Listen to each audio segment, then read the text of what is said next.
Hello fellow human, hope you guys have a great day and let's read some more pro-revenge stories. To the first one. Cheat on me and no one goes on vacation.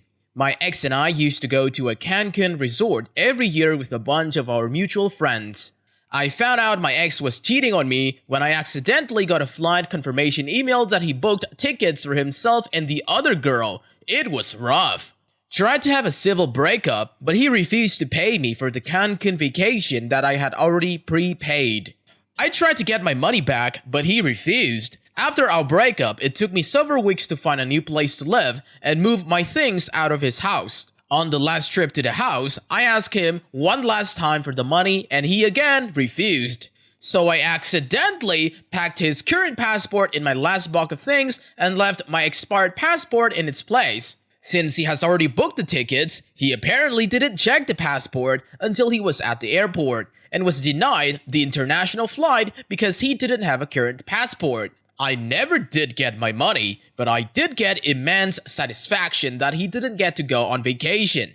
Later on, I gave the passport back a couple weeks later when I discovered it in a box of things to unpack. So weird, right? He asked for a refund for the flights, and I told him I would be happy to if he refunded me for the resort, which was much more expensive. He declined. Well, you can always mail his passport back to him once it has expired. The second story. I froze my psycho neighbor out of her apartment. In college, my two friends and I decided to find a place together off campus. We found a beautiful 3-bedroom house with surprisingly affordable rent. The basement of the house was listed as a separate apartment, but as it had a separate entrance and the indoor stairwell had been blocked off, we weren't worried. And the thermostat was upstairs. Then the demon neighbor moved in. From upstairs, we could hear everything. This adult woman would call her mother and scream at her to pay for her cell phone bills and give her grocery money, aka Taco Bell and cheap tequila. She would scream at whatever guy she was sleeping with to bring her drugs, and one day, she brought home 3 puppies to scream at too. We were terrified of this woman, and the noise was hell. Also, we'd been idiotic enough to sign a lease stating we were responsible for all utilities, period, meaning we were now financing her gas, water, and electric. But with only 2 months left on the lease, we thought we could just ride it out. But then, she started smoking, constantly. According to the landlord, she'd quit for good when she'd signed the lease, but for good only lasted 2 days.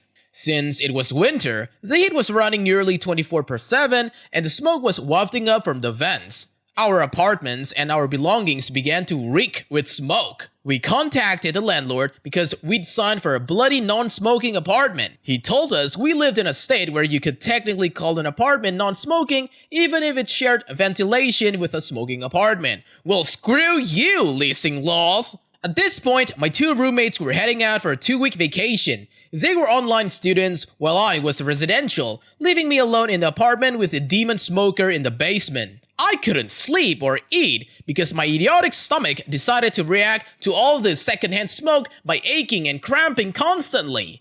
After 3 days, I was a little insane. I made a plan. I checked the forecast, lows in the 20s all week. I borrowed a friend's ultra-insulated sleeping bag. I bought one of those ski masks with the holes for your eyes and mouth. I got out my stocking cap, my silk long underwear, my woolen socks, and my down parka. I bought tea, hot cocoa, and ramen, and prepared to live off a diet of hot liquids. And I turned off the ducking heat. Day number 1, she's screaming at her mother for forcing her to move into this frozen crap hole of an apartment. Day 2, she's screaming at her boyfriend or, drug dealer because he won't let her move in with him. Day 3, she's screaming at the landlord about how she's ducking freezing. Day 4, the landlord is at my door. I greet him in full ski mask, parka, stocking cabaret, looking like I'm heading out to rob Santa Claus at the North Pole. He asks me if I don't find it a little chilly in the house. I replied I'd found all the cigarette smoke a little warm. Day 5, she's screaming about the Trampus upstairs to anyone who will listen, and I'm sitting upstairs clutching my car keys and my pepper spray with 911 typed into my phone.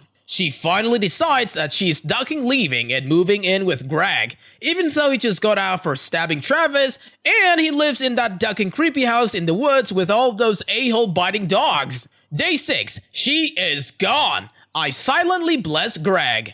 Moral of the story, there's a bloody reason the rent seems too good to be true. Well, I gotta admit, that was awesome, and an unexpectedly creative way to deal with that situation. The third story, when trying to get your deposit back from your landlord is like drawing blood from a stone.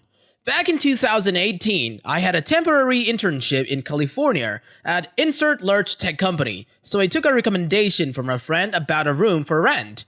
It would be living with 5 other people, but otherwise it looked fantastic with spacious common areas, multiple huge TVs, full amenities, community, recreation center with pool, short drive times to multiple places of interest, all for $650 per month, utilities included.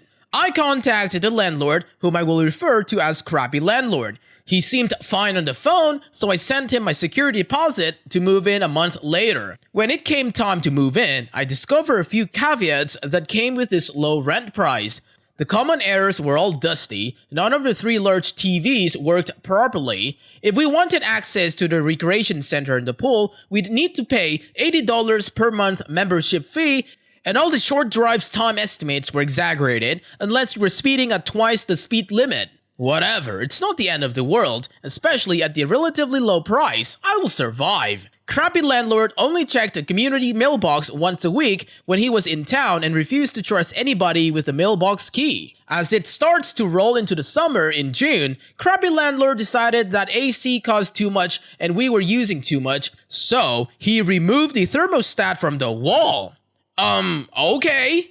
One day some of us tenants confronted him when he was at the house, since Crappy Landlord also slept at the house for about less than a day per week, and I will never forget his words as he rushed out of the house.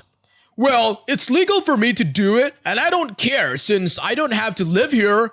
Well, sir, screw you. I'm tilted as duck at this guy's obvious money grab from 6 tenants. Well, it turns out he's right. He legally doesn't need to provide air conditioning. So the next day, I purchased a high BTU freestanding portable air conditioner that exhausts out the window. Holy crap! This thing was luxury. Of course I pumped my room into 65 Fahrenheit, the lowest setting. We have a couple other minor disagreements that wind up with Crappy Landlord texting me that it's fine if I wanted to break my lease and move out early. Perfect! When Crappy Landlord finally gets a whiff off of my AC setup, he comes to my room to complain about my AC unit. I replied curtly, well, it's legal for me to do it, and I don't care since I don't have to pay for electricity. He leaves and later sends me a text. Yeah, okay.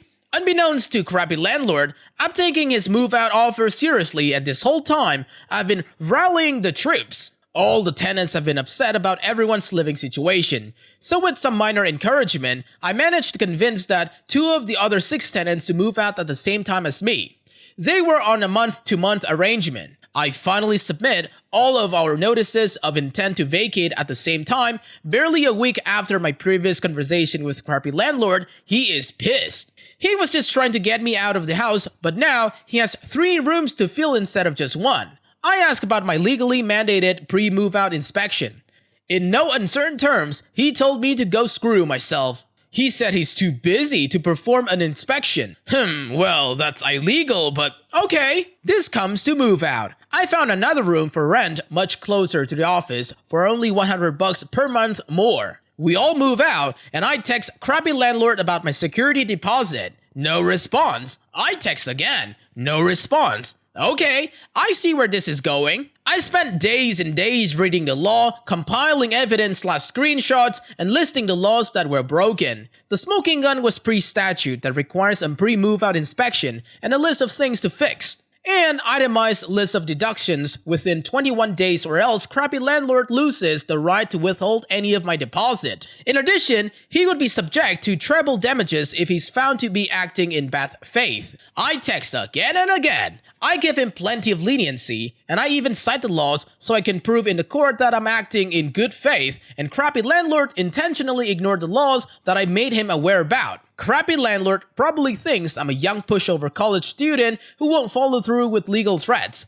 Well, sir, we're going to the court because I'm pretty as dog when it comes to people trying to screw me over. I file in small claims for $650 plus treble damages plus court costs. Crappy landlord files a counterclaim of $2,000 for damages to the property, claiming I caused flooding, I broke the microwave. Okay, buddy. In response, I gathered testimonies from 3 other tenants and I built my case into a 40-page packet of evidence, complete with page numbers, a table of contents, and descriptions for every screenshot and photo. I make 3 copies of everything and submit it to the court and defendant Crappy Landlord. The court date is set for November, and I leave the state just before Christmas, so just in time to appear in person since my internship ends and I fly home in December. He starts filing to request to postpone the trial. He cites a doctor's appointment and the motion is granted. Court date is rescheduled for a month later, in December but still before I fly home. New court date approaches and he flies another request to postpone, citing another doctor's appointment. Somehow that motion is granted as well, and we're rescheduled yet again to January. Darn! January rolls around and surprise, surprise! Guess who's got another doctor's appointment conveniently on the same exact day of the trial? Denied! The court finally got off his bullcrap and denied the motion because he cannot prove he scheduled the doctor's appointment prior to the court date being moved. Well, I'm not in CA anymore. I'm across the country on the East Coast. Crappy landlord thinks I'm no longer in the state, he will automatically win since I'm not willing to fly back to CA. Well, unbeknownst to Crappy Landlord, California courts offer an option to appear by telephone. Ha ha ha! Court date comes and I get the call. I'm sworn in and then connected to the court. I'm given the time to present my case. Unfortunately, I didn't prepare a script, so I kinda just summarized the events and explained why I deserve the money. Then, Crappy Landlord gets time to defend himself and explain his counterclaim. He doesn't prepare anything either. He ends up rambling about random crap that doesn't help his case at all. For example, he spends a lot of time explaining how another one of the tenants was so crappy and so his behavior was justified. He doesn't even have a sliver of evidence for his counterclaim when the judge asks for it. The judge asks a few more questions and announces that he will review the evidence and will get the decision in the mail. A couple of weeks later, I get the judgment saying that I'm owed $650, Crappy Landlord gets nothing. Well damn, no treble damages for me. However, it's just my luck that the Crappy Landlord is a piece of crap that won't accept defeat. He files an appeal for who knows what. It's granted. Redo trial is scheduled for May. This time, I'm 10 more times more prepared. Once again, I'm sworn in, and then they connect me to the courtroom speaker. This time, I have a hashed out script that I read, making sure to emphasize how often I informed Crappy Landlord of the law, how often Crappy Landlord knowingly broke the law, and how I offered so much leniency and so much opportunities to do the right thing. Once again, the Crappy Landlord doesn't prepare anything, but instead rambles on so much that even the judge tells him to get back on track multiple times. Crappy Landlord claims I caused water damage and had to replace all the carpets. The judge asks for an invoice or receipt. He has none.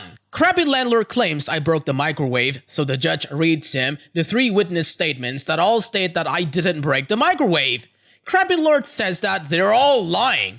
He still has no evidence whatsoever. At this point, the judge clearly sounds done with his crap and says we'll get his decision in the mail and the call ends. A couple weeks later, I get the judgment. I'm owed $1,800 and the Crappy Landlord still gets nothing. Well damn, would you look at that? His appeal did not quite work out for him. He goes from owing $650 to owing me $1,800. Being the craphead that he is, he files for mistrial, claiming that I was not sworn in and that I lied for my testimony. Denied. Outside of court, Crappy Landlords offers a payment plan of $20 per month, which will take 7.5 years to pay back, or otherwise, he refuses to pay up. Okay, I see how collecting my money is going to be. I figure out he bangs at BOA by looking up the checks I gave him for rent and seeing where they got cashed. I file for a writ of execution that will allow me to perform a bank levy. It's granted, so I prepare a packet for the Los Angeles County Sheriff's Department to go to the BOA and take his money.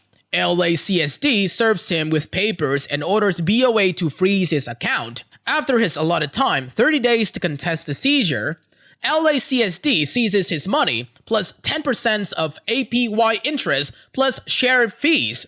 I finally get the glorious check in the mail 20 months after moving out. I will probably frame it. Well darn, that is some fine work. Can you recommend me some of your resources you use to educate yourself? Because that was so good. That's it for today, fellow humans. Thanks for watching. Be sure to leave a like, comment, and subscribe. See you guys next time.